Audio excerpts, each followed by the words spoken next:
मृत्यु एक ऐसा सच है जिसे झुठलाया नहीं जा सकता। जिस भी व्यक्ति ने इस संसार में जन्म लिया है उसे एक दिन इस संसार को छोड़कर जरूर जाना पड़ता है। जीवन भर मृत्यु को लेकर व्यक्ति के मन में कई तरह के प्रश्न उठते हैं कि जब जीवात्मा से प्राण निकलेंगे तब कैसा महसूस होता होगा। साथ ही कई लोग इस बारे में भी विचार करते हैं कि मृत्यु के बाद व्यक्ति को किस तरह की यातनाएं झेलनी पड़ती है। हर कोई यही कहता है कि मृत्यु के बाद व्यक्ति को या तो स्वर्ग नसीब होता है या फिर नर्क। अब ये मनुष्य पर निर्भर करता है कि वो जीवन भर किस तरह के कर्म करता है। हमारे धर्म ग्रंथ हमेशा ये कहते हैं कि जो व्यक्ति सदैव सत्कर्म करता है उसे स्वर्ग की प्राप्ति होती है, लेकिन वहीं इसके विपरीत जो व्यक्ति दुष्कर्मों में लीन रहता है उससे नर्क की यातनाओं का सामना करना पड़ता है। आज हम आपको अपने इस वीडियो के माध्यम से गरुड़ पुराण के अनुसार इस बारे में जानकारी देने का प्रयास कर रहे हैं कि आखिरकार मृत्यु के बाद आत्मा के साथ होता क्या है।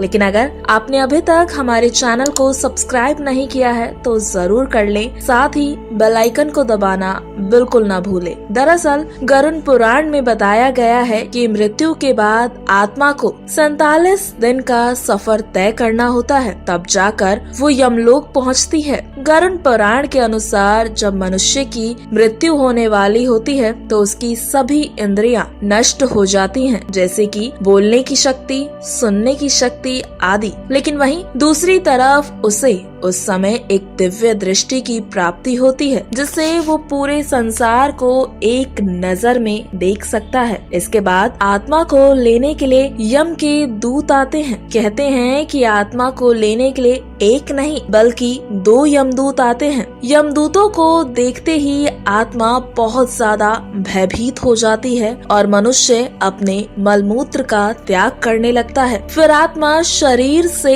एक अंगूठे जितना बाहर निकलती है और फिर जैसे ही आत्मा पूरे तरीके से शरीर का त्याग कर देती है, यमदूत उसके गले में एक पाश बांध देते हैं। उसके बाद शुरू होता है आत्मा को यमलोक ले जाने का सफर। बताया गया है कि अगर आत्मा पवित्र हो तो उसे लेने खुद परमात्मा का वाहन आता है, लेकिन अगर आत्मा बुरी हो तो उसे आग की तरह गर्म हवा और गर्म बालू के रास्ते से ले जाया जाता है और यमलोक पहुंचने के बाद उसे कई तरह की यातनाएं भी सहनी पड़ती है। उसके बाद उसी दिन आकाश मार्ग से आत्मा को उसके घर छोड़कर आया जाता है और फिर आत्मा अपने सभी अंतिम रस्मों को होते हुए अपनी आँखों से देखता है। मृत्यु के 12 दिनों तक आत्मा अपने अपनों के बीच रहती है, लेकिन जब 13वें दिन उसका पिंडदान कर दिया जाता है तो उसे फिर से ले जाने के लिए यमदूत आ जाते हैं। लेकिन अब जो सफर है वो आत्मा के लिए बहुत ज्यादा कष्टकारी है। अगर मनुष्य को स्वर्ग प्राप्त हुआ है तो उसका ये सफर बेहद खूबसूरत हो जाता है, लेकिन अगर आत्मा को नर्क की प्राप्ति हुई है तो गरुड़ पुराण में बताया गया है कि आत्मा को वैतरणी नदी से ले जाया जाता है। अब आपके मन में ये प्रश्न उठ रहा होगा कि वैतरणी नदी क्या है, तो आपको बता दें वैतरणी नदी को गंगा का रौद्र रूप कहा गया है। पुराणों में लिखा गया है कि वैतरणी नदी में बहने वाला जल लाल रंग का है। इस नदी में आग के अंगारे होते हैं, भयंकर जीव जंतु होते हैं। अब कर्मों के अनुसार इस नदी का सफर किया जाता है। अगर व्यक्ति ने अपने जीवन में एक भी पुण्य का काम नहीं किया है तो उसे